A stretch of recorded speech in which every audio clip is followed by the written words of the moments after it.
El trabajo espiritual de Hércules a través de los signos del zodiaco. En los 12 trabajos de Hércules están representados el sendero del discipulado y las experiencias preparatorias para el gran ciclo final de la iniciación. Cada uno de los 12 trabajos de Hércules expresa las características de un signo del zodiaco y logra algún conocimiento nuevo sobre sí mismo. En cada uno de los signos, Hércules se encontrará venciendo sus tendencias naturales, controlando y gobernando su destino, y demostrando que las estrellas inciden y nos tientan, pero no nos dominan. Trabajo 1. Capturar las yeguas devoradoras de hombres de Diómedes. Este trabajo representa al signo de Aries. Capturar las yeguas de Diómedes fue el primer trabajo que Euristeo encomendó a Hércules. Diómedes, hijo de Marte, criaba en su reino las yeguas negras de la guerra, que eran salvajes y feroces, pues mataban hombres y asolaban las cosechas. Hércules le dijo a su amado amigo Abderis que le ayudara en este trabajo. Hércules y Abderis siguieron a los caballos hasta que lograron encerrarlos en un lugar del que no podían salir. Hércules, orgulloso de haberlo logrado, se consideró demasiado importante para terminar personalmente el trabajo. Así que mientras él seguía adelante, le dijo a Abderis que llevara las yeguas a través del portal. Pero Abderis era débil y temía a los caballos. Los caballos se le escaparon, lo patearon y lo mataron. Durante una serie de recorridos por todo el zodiaco, el atractivo de la materia va desapareciendo, hasta que una vez precisamente en Aries, nace una nueva visión, un nuevo objetivo. El hombre ha descubierto su naturaleza dual y desea abandonar su aspecto material para empezar a dejarse influenciar por su aspecto espiritual. Aries rige la mente. En Aries está la fuerza que construye, con la materia, la forma exterior y visible, que se convertirá en prisión del espíritu. Más adelante, ese espíritu individual pasará a sentirse integrado en una masa cuando pase por Cáncer y a considerarse un hombre en Leo. Luego en Escorpio alcanzará la máxima densidad y por fin en Piscis la forma morirá. En Libra, el signo opuesto a Aries, habrá alcanzado el espíritu, el equilibrio y la armonía entre sus dos aspectos. Como consecuencia de las experiencias acumuladas durante su recorrido por los 5 signos intermedios, Hércules había de empezar a adquirir control sobre la mente en el mundo del pensamiento. Durante miles de años, las yeguas que representan a la mente inferior habían estado produciendo negros caballos agresivos y dañinos, es decir, pensamientos erróneos, juicios equivocados e ideas falsas, que habían devastado la región, es decir, la tierra. Estas yeguas madres, en lugar de dar nacimiento a ideas y conceptos originados en el reino del espíritu, y en vez de ser fertilizadas desde el reino espiritual, se convierten en madres del error, la falsedad y la crueldad, que tienen su origen en el aspecto inferior de la naturaleza humana. Una de las primeras lecciones que todo aspirante ha de hacer propia es la de convencerse del enorme poder que poseen sus pensamientos y, por tanto, el enorme daño que puede hacer con ellos, y se ve en la necesidad de aprender a usar su fuerza vital, ya no con una finalidad egoísta, sino desinteresada y altruista. Trabajo 2. Capturar el toro de Creta. Este es el trabajo representativo al signo de Tauro. Euristeo mandó llamar a Hércules y le dijo que debía capturar el toro sagrado que el rey Minos de Creta poseía y llevarlo desde la isla a la tierra firme. Hércules buscó primero y persiguió después al toro sagrado, guiado por la estrella luminosa que brillaba sobre su frente.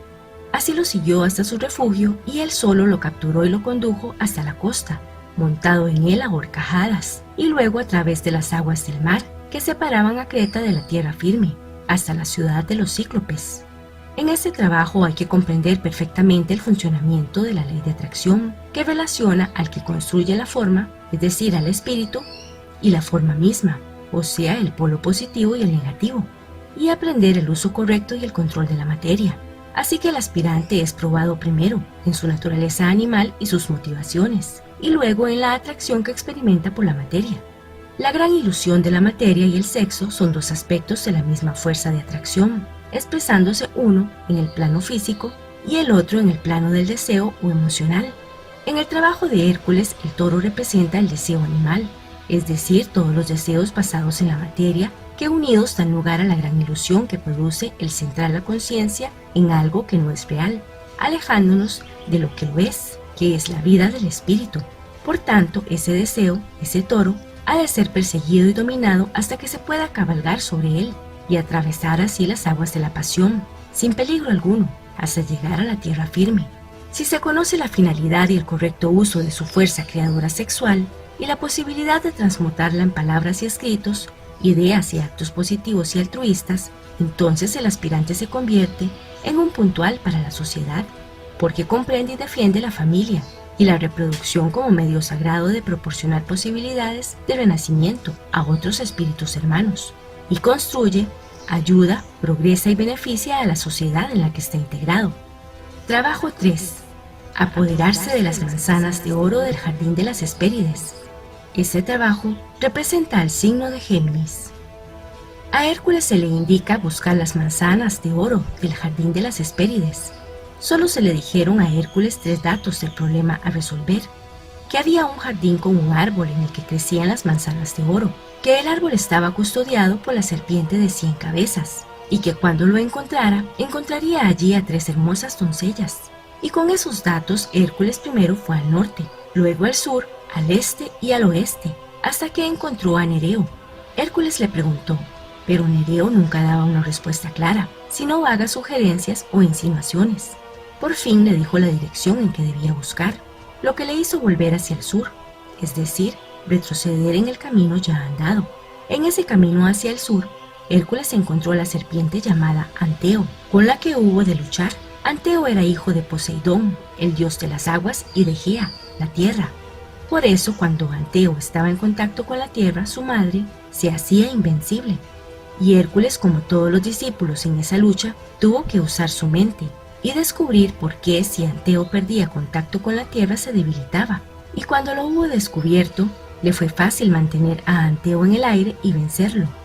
Géminis es un signo mutable y de aire, es decir, mental, y en su búsqueda tras vencer a Anteo, se tuvo que enfrentar al astralismo, que se ocupa de la apariencia y no de la realidad, y por eso su próximo encuentro fue con Busiris. Busiris era hijo de Poseidón, el dios de las aguas, y de una mortal, y presumía de ser un gran maestro, de poder indicar a Hércules el camino para llegar a las manzanas de las Hespérides y de ser el depositario de la verdad. Hércules lo creyó y permaneció mucho tiempo con él, admirándolo y olvidando el trabajo pendiente. Lo aceptó como su maestro y guía, y cuando Busiris lo tuvo completamente dominado, lo ató al altar del sacrificio y le hizo olvidar a Nereo. Hércules finalmente despertó de aquella sugestión, se dio cuenta de lo que sucedía y del engaño de que estaba siendo objeto, se liberó, ató en su lugar a Busiris en el altar y siguió su camino en busca de las manzanas. Esta parte de la prueba nos muestra los engaños, retrasos, desalientos y rodeos que contiene el sendero. Siguiendo su búsqueda, encontró a Prometeo, atado a una roca y con los buitres devorándole el hígado, que cada día se renovaba, así que Hércules se desvió de su camino para ahuyentar a los buitres y liberarlo. Y llegó el momento cumbre de la prueba, en el que encontró a Atlas cargando sobre sus hombros el peso del mundo. Tan impresionado quedó Hércules con el enorme esfuerzo que Atlas tenía que hacer para sostener el peso de la tierra, que conmovido lo sustituyó en tal tarea, y entonces se produjo el milagro. Atlas fue al jardín de las Hespérides y, sin impedirlo por parte de la serpiente de 100 cabezas que las custodiaba, y con la colaboración de las 3 doncellas, cogió las manzanas de oro y se las entregó a Hércules, que instantáneamente se vio liberado del peso del mundo y libre de la tarea que se había impuesto por ayudar a aquel.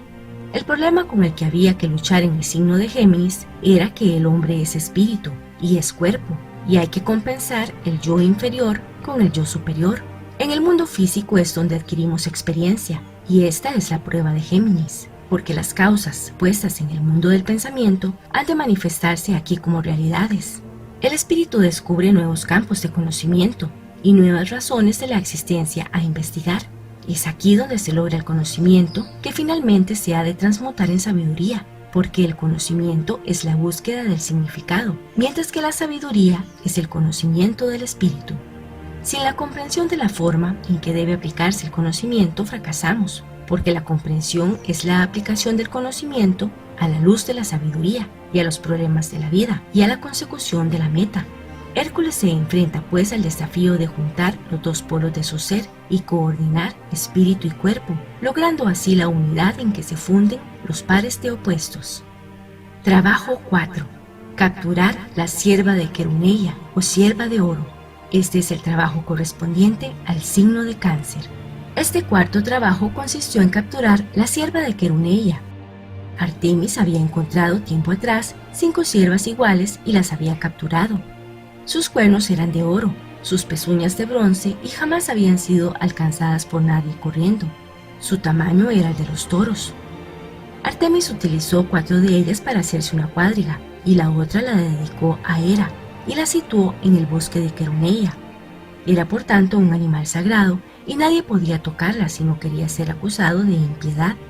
Todo un año necesitó Hércules para capturarla, cosa que logró al fin en el templo de Artemisa, la luna, donde la encerró y se la cargó a cuestas. Ello provocó que Artemisa se la reclamase. Al atravesar la Arcadia cargando con ella, se cruzó con Diana y Apolo, que a su vez se la reclamaron también, pero Hércules se negó a entregársela, y al acusarle ellos de sacrílego, le echó la culpa de su acto a Euristeo y siguió su camino. A Cáncer podemos considerarlo como el último de los signos preparatorios, el hombre medio que se ha dotado de una mente en Aries y de un deseo en Tauro, y luego se ha concientizado de la dualidad de la naturaleza en Géminis, penetra en el reino humano, atravesando el portal de Cáncer. El aspirante, ya despierto a lo superior por su parte en Aries, se hace fuerte a su mente y la hace trabajar para sus intereses, aprendiendo así a controlarla. En Tauro recibe el primer destello de luz espiritual, cada vez más fuerte, mientras se aproxima a su meta. En Géminis no solo percibe los dos aspectos de su naturaleza, el material y el espiritual, sino que el aspecto espiritual o inmortal empieza a crecer a costa de la parte material o mortal. Para pasar el portal de Cáncer hay que haber pasado antes por el estado de conocimiento animal hasta llegar al humano. Se trata de un proceso inevitable, subconsciente, potencial y ordenado por las leyes naturales. Más adelante en la evolución habrá de pasar el portal de Capricornio, pero al portal de Capricornio se entra mediante la iniciación, que es siempre un proceso voluntario, libre y poderoso. Cáncer supone la conciencia del conjunto, de la masa, el espíritu colectivo, mientras que Capricornio representa al grupo, al espíritu universal. En Aries y en Tauro percibimos los mundos de los contactos físicos y de las emociones. En Géminis, el mundo de las ideas convirtiéndonos en humanos. Tenemos pues ya instinto e inteligencia. Entonces se nos indica mediante una iluminación momentánea que hay más mundos que descubrir y conocer. Cáncer representa la mente subconsciente, la imaginación colectiva, el instinto hereditario. El hombre no evolucionado está inmerso en la masa. El aspirante en cambio se eleva en este signo por encima de la masa, a la que le suma el instinto y empieza a desarrollar la intuición. Los términos instinto, intelecto e intuición son 3 distintos modos de conocimiento. Instinto es la conciencia de la materia y la vida celular. Por eso Artemisa, la luna, que gobierna la forma material, le reclama la cierva a Hércules. Pero el hombre es racional, sabe analizar y posee una mente. Y esa nueva capacidad de percepción de un mundo nuevo es lo que lo diferencia del animal que era y le ofrece un nuevo campo de conocimiento y experiencia. Y el instinto se transforma en intelecto. El primero le informa del mundo físico y de las emociones que suscita, y el otro pone a su alcance el mundo de las ideas y lo hace humano. Entonces es cuando el maestro le dice que hay aún otro mundo, un mundo con su propio método de contacto. Expone el mito que además de Artemisa le reclamaron a Hércules la cierva de oro, Apolo, el dios Sol, y Diana, la cazadora celeste. Esto es así porque así como Artemisa pensaba que la cierva era el instinto, Diana pensaba que era el intelecto y Apolo pensaba que era la intuición. Y ese es un problema que aún no hemos resuelto del todo, porque como discípulos hemos de aprender a utilizar el instinto como Artemisa, a su estilo, y el intelecto siguiendo la influencia de Diana, hija del Sol, y a través de él ponernos en contacto con el mundo de las ideas y de la investigación, y luego llevar esa facultad al templo del Sol y transmutarla en intuición, que nos permita conocer las cosas del espíritu. Trabajo 5. Matar al león de Nemea. Este es el trabajo correspondiente al signo de Leo. Los habitantes de Nemea necesitan ayuda para capturar a un león que los acechaba, y Hércules se dispuso a responder a esa necesidad ajena. Así que pensando que las armas que habían sido obsequio de los dioses, más que ayudarle, le iban a molestar, y fiándose de las suyas de siempre, su garrote que él mismo había fabricado y su arco, partió en busca del león. Tras una laboriosa búsqueda vio al león. El león era un hijo de Ortros, el perro hermano de Cerbero, al que Hera había situado allí para que luchase con Hércules. El león estaba junto a un espeso matorral que había al borde del camino, y al ver a un enemigo que se aproximaba sin miedo, acostumbrado como estaba a que todos huyesen con solo verlo, rugió con todas sus fuerzas. Pero Hércules no se movió y le lanzó una flecha certera. La flecha dio en el costado del león y cayó al suelo sin haberlo herido. Hércules repitió la operación hasta que se quedó sin flechas, pero el león seguía ileso. Entonces Hércules asió su garrote y se dirigió sin miedo hacia él. Hércules corrió en su persecución, pero no lo pudo encontrar. Durante largo tiempo buscó al león por el monte sin éxito, hasta que un día de repente escuchó un rugido que provenía de una cueva cercana. Hércules, sin dudarlo, se internó en ella para enfrentarse a la fiera, pero la atravesó y descubrió que la cueva tenía otra salida y que el león había huido por ella. Y mientras meditaba cómo se las arreglaría para cazar al león, vio un montón de troncos y ramas cerca de él, así que los transportó a la entrada de la cueva y la taponó con ellos, y yendo por la otra entrada, penetró allí y se enfrentó al león. Hércules asió al león con sus propias manos y lo estranguló, él solo, sin armas y con sus propias manos. Luego intentó desollarlo, pero la piel del león era invulnerable y no había cuchillo ni herramienta que la pudiese cortar. Por fin dio con la solución, las garras del mismo león. Con ellas pudo por fin arrancarle la piel y llevársela consigo como prueba de su hazaña.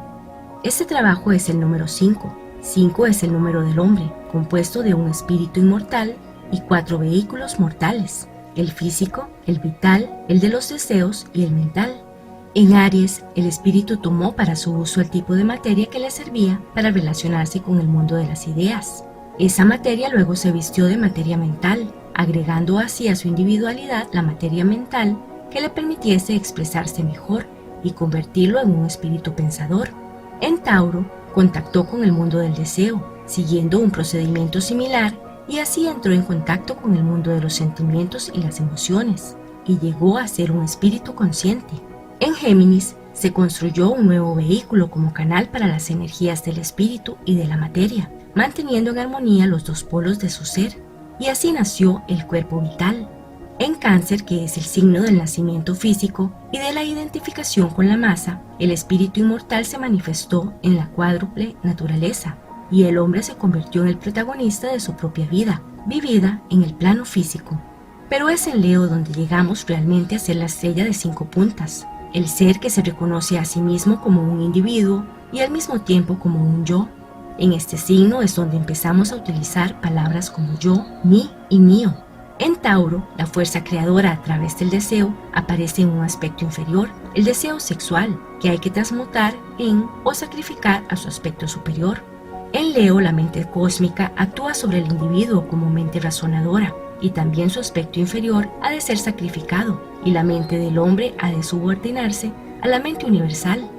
En Escorpio, que es el tercer brazo de la cruz fija, el amor cósmico o atracción cósmica se muestra en su aspecto inferior, produciendo la gran confusión de creer que la materia es lo importante y lo real. Por eso en Escorpio, el aspirante está crucificado, supeditando la ilusión de la materia a la realidad del espíritu. En Acuario, la luz de la conciencia universal ilumina al ser humano y sacrifica la vida individual, volcándola en la vida universal. Se supedita así pues lo imaginario, lo irreal a lo real, el aspecto inferior al superior y la unidad a la suma total.